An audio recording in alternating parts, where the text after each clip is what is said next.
আসসালামু আলাইকুম প্রিয় খামারি ও কৃষক ভাইরা, আপনারা যেখান থেকে দেশ কিংবা প্রবাস থেকে কাছে কিংবা দূরে যেখান থেকে আমার এই ভিডিওটি দেখতে পাচ্ছেন, আমি সবাইকে জানাই আন্তরিক শুভেচ্ছা এবং অভিনন্দন। আজকে আসলাম একটি ঘাসের জমিতে আপনাদেরকে দেখানোর জন্য। এই যে আমি যে জমিতে দাঁড়িয়ে আছি, আমি আপনাদেরকে দেখাচ্ছি, এটা হচ্ছে ইন্দোনেশিয়ান স্মার্ট নেপিয়ার ঘাস।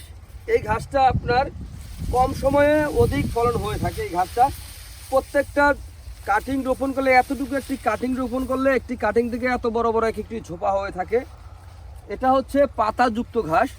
এই ঘাসে 22 থেকে 25% প্রোটিন রয়েছে। এই ঘাসে পাতা অনেক বেশি হয়।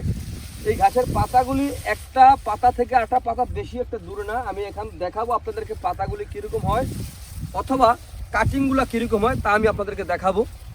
এই ঘাসটা কিন্তু এখন বর্তমানে ব্যাপক চাহিদা রয়েছে। এই চাহিদাটা থাকার কারণ হচ্ছে এই ঘাস খাওয়াতে আপনার কোনো মেশিনের প্রয়োজন হয় না।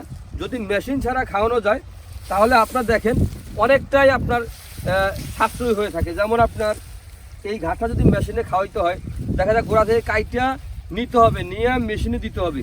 তো মেশিনের একটি খরচ আছে। তারপরে ওখানে কিন্তু এই যে মেশিনটাকে দিয়ে আবার ঘাসটাকে গুঁড়া করবে, তারও কিন্তু এখানে সময়ের দরকার আছে। তো এই বিধায় এই ঘাসটা খাওয়ালে কিন্তু এতটা সময় লাগে না, সময়টা বেঁচে যায়।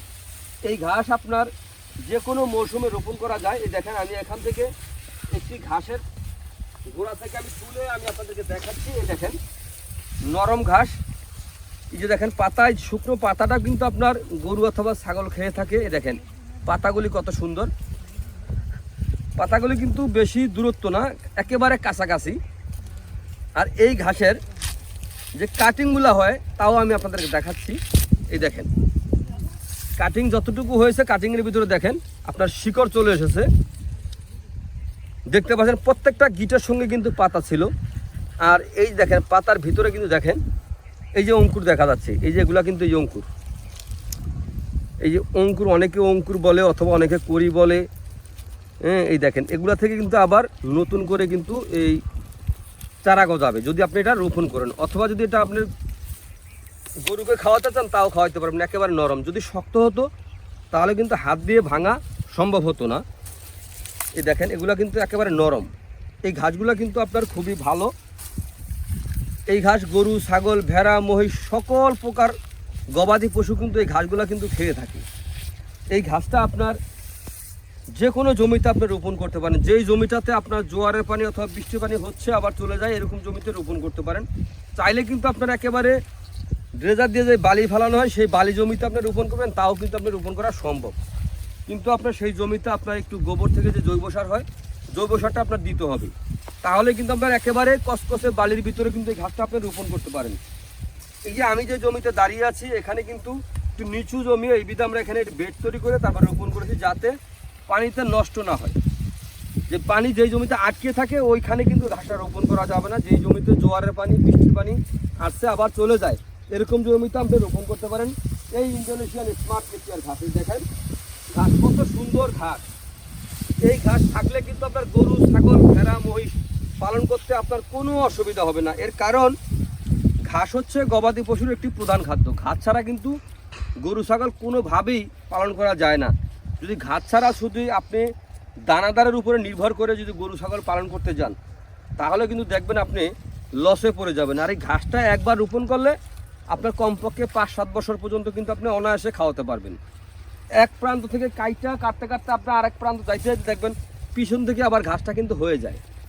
তো আপনারা যদি এরকম ঘাসের যদি চাষ করতে চান তাহলে অবশ্যই আমাদের স্ক্রিনে দেওয়া নাম্বারে যোগাযোগ করবেন। আমরা এই ঘাসের কাটিং সারা বাংলাদেশে প্রত্যেকটা জেলা উপজেলায় আমরা ডেলিভারি দিয়ে থাকি, চাইলে আপনি সংগ্রহ করতে পারেন।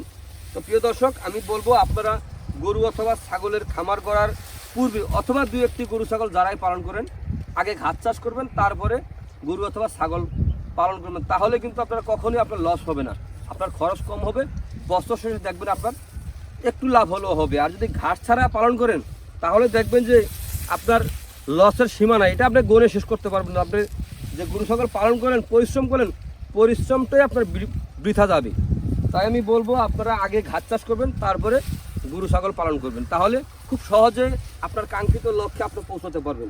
তো প্রিয় দর্শক, আপনারা যে যেখান থেকে আমার এই ভিডিওটি দেখতে পারছেন, যদি আপনারা এই ঘাসের কাটিং সংগ্রহ করতে চান অথবা হাইব্রিড জাতের যেমন আপনার ঘাস রয়েছে, আমেরিকান গুয়াতিমালা ঘাস, জারা ওয়ান হাইব্রিড ঘাস অথবা তাইওয়ান ঘাস, জার্মান অজানা ঘাস সহ যে কোনো ধরনের ঘাসের কাটিংয়ের জন্য আমাদের স্ক্রিনে দেওয়া নাম্বারে যোগাযোগ করবেন। এই নাম্বারে ইমো আছে, হোয়াটসঅ্যাপ আছে, চাইলে সরাসরি দেখে তারপরে এই ঘাসের কাটিং অথবা চারা আপনারা সংগ্রহ করতে পারেন।